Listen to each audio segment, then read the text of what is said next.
But আমাদের মতো মানসিকতার মানুষ যারা, বিশেষ করে আমরা যারা আনকম্প্রোমাইজড বেগম খালেদা জিয়ার আদর্শে বিশ্বাসী, তারা আমরা আসলে অত কেয়ার করি না কে আমাদের স্বীকৃতি দিচ্ছে বা দিচ্ছে না। আমরা যুদ্ধ করেছি, প্রয়োজনে আবার করব।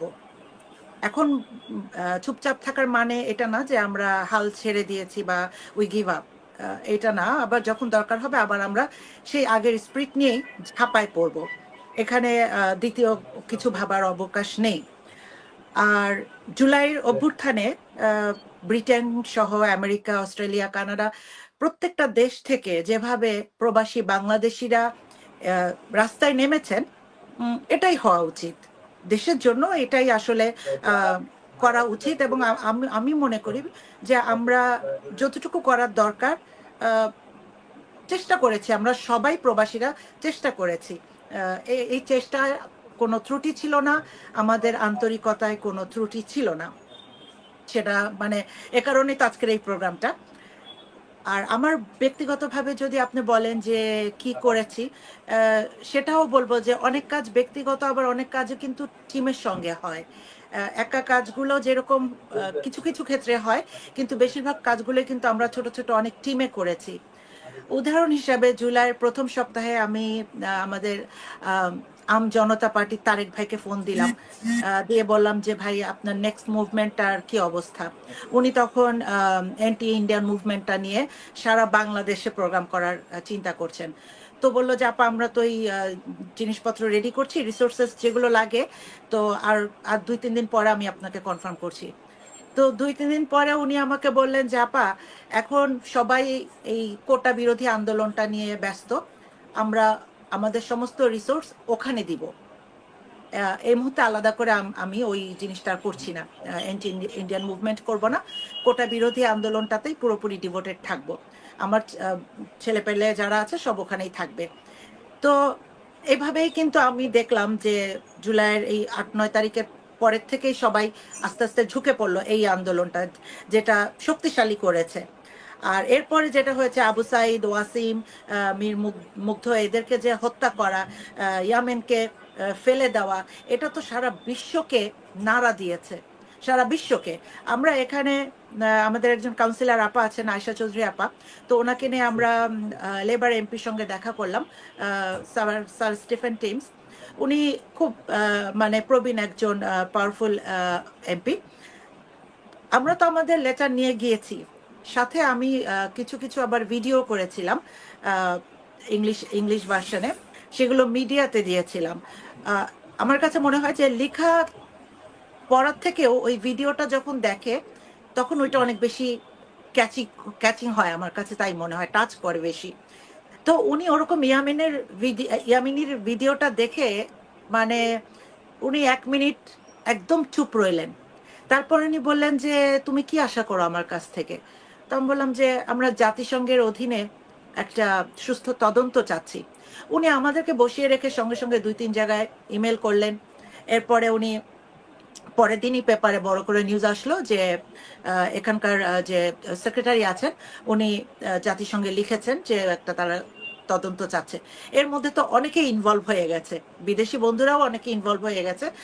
তারপরেও আমাদের মানে প্রেশারটা ছিল এরকম যে যেহেতু র্যাব তাদের ইনস্ট্রুমেন্টগুলো ব্যবহার করছে, আমাদের পিসকিপিং মিশনে র্যাব আছে, পুলিশ আছে, ওই জিনিসটা একটু রিমাইন্ড করে দেওয়া যে যেই লোকগুলো বাংলাদেশে গণহত্যা করছে, নিরীহ ছাত্র জনতার গায়ে গুলি ছুটছে, তারা কোনোভাবেই পিসকিপিং মিশনে থাকতে পারে না, তাই না? এটা নৈতিকভাবে কোনোভাবে সমর্থনযোগ্য না। তো এই জিনিসটা তখন আমরা কিন্তু প্রেশার গ্রুপ হিসাবে কাজ করেছি, এটা আমরা বলবো। এছাড়াও তো ডেমনস্ট্রেশন ছিল, টকশো ছিল, যেগুলা মুন্নিন তুমি নিজেও করেছো, হাসিন ভাই ছিলেন এগুলোতে। আর এর বাইরে বিদেশি বন্ধুদের সাথে আমাদের কিছু কাজ ছিল।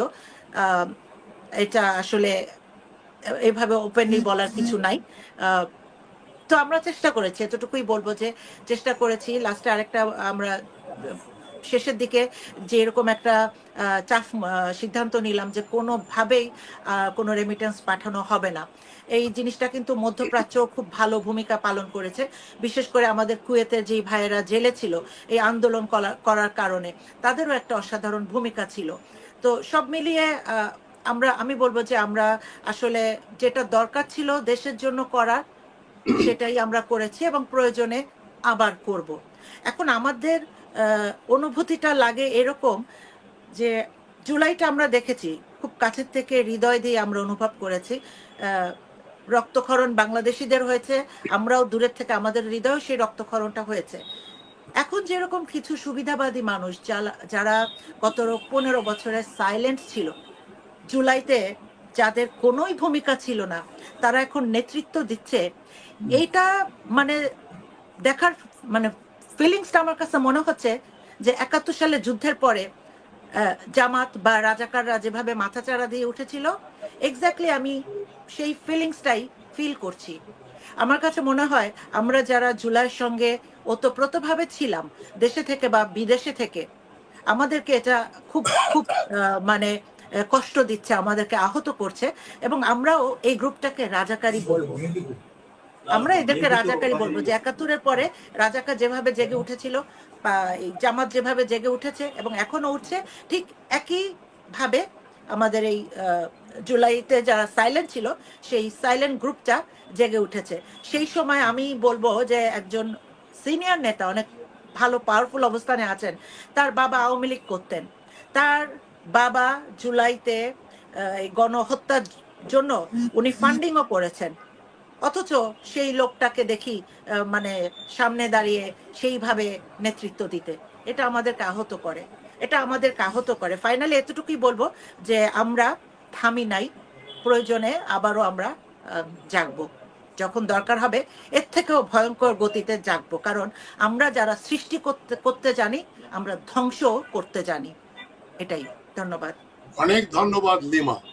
তো আমরা বিদেশে বসে আন্দোলন করা যায় না, বিদেশে আমাকে তো সবসময় শুনবো বিদেশে বসে কি করেন, সাহস থাকলে ঢাকায় আসেন। মানে সাহস মানে আমাদের রয়েছেন রিটায়ার্ড কর্নেল হাসিনুর রহমান এবং সিডনি থেকে মুন্নি চৌধুরী, তিনি এখন ঢাকাতেই আছেন।